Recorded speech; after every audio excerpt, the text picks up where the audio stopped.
Asi naye imi ndiudzei maaudios akabuda aya ainzi ndeangu ndeani chezvo ndeani chezvo because ndakambozama kunyarara kavanhu vakutofunga maybe voice rangu ndiani akabudisa maaudios egrocery zvichitonge ndinini ndiani ndati ndiani akabudisa maaudios ane voice rangu izvezvi zvikana neni ndiri kutofunga kuti voice rangu because I'm convinced. Whose audios are those ones? Guys, no, guys, no. You can't just have a voice like mine. Now people are thinking ndakazviroora manje. What's happening, can't? Huh? Marane, Bafuet, stop doing that. This is a friendly advice from me to you. Don't trust people. Chero munhu anoyamba mako chai vanhu inyoka vanhu vari fake vanhu vari nonsense muri kunzwa unogona kutofunga kuti since munhu achiyamba mangu achindisekerera inini I blame myself ndine dzungu I think kuti munhu anoyamba mangu achindinyepera kunge anondida maybe munhu wepadhuze. That's my problem. I have a problem. I trust too much. I like people too much. I'm easily impressed nevanhu ana moyo wakaipa, so I think everyone around me likes me, not knowing kuti kune vanhu vanofarira kuona downfall yangu. I don't want you guys to trust people. Chero munhu waunobikira, don't trust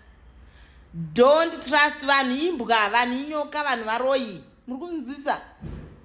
Don't be easily impressed like me. Ini ndokurumidza kunakirwa ini not andinakirwi nevanhu but ndine moyo wakanaka stereki to the extent of thinking kuti munhu since akadai so maybe munhu wepadhuze vanhu vanozokuwachisa.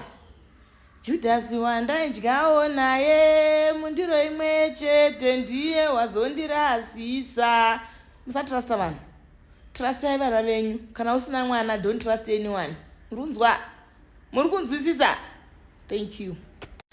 After ndapedza kuzviroora ndazvitengera futi grocery, ndine new benten yangu yakabva nditengera imba. Saka imba yangu iri kuda juraho. Saka ndiri video rino iri nderekuti kana paine company inoita nezvekuvaka majuraho indoimaketera. Kana paine vachava vachiti hamuna mari itai zvekuvaka juraho megabhadhara, house target market yangu nyarara. Vanonzwisisa the importance of marketing vachauya iwo nyarara. Mazuwana social media is the key, and the social media mazuwana yakuita kuti vamwe vanhu vasingatogoni basa vanzi vanogona vachinzi havagoni nekuda kwekuti havazikanwi. Saka tadii tambotovazikanwe paplatform pangu panapa.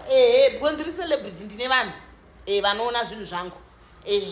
Vanotodawo majuraho but havana plug yekuti who is the best in town. Saka kana paine vanoita zvemajuraho vakasununguka kuitirwa marketing neni, uyai zvemundiitiro zvejuraho pamba yandakatengerwa nebenten. Utano washika. Maambassador emasingle mother baba zviramba kupera.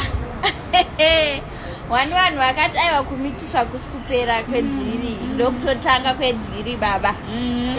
Mukatona inini natsisa mumabrijo muzoti tiri kumiririra madzimai kunzoku tikumiririra masingle mother. Tichimirira masingle mother because madzimai akasiyana, kune vakarorwa kune masingle mother. Kumitiswa hakusi kubva wapera kwelife. Chero kurambwa nemurume nevana 6 you can come back stronger than before. Baba Musakangane panguva yekuchema paya paya marambwa nevarume mamitiswa. Gezai mutsvage basa.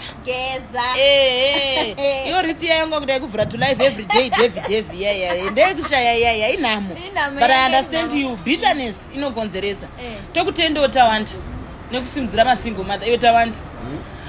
Waufanira kupuwa kana room yako yekuti masingle mother anosangana imomo vatora content uchiposta because unosimudzira masingle mother tawanda anosimudzira.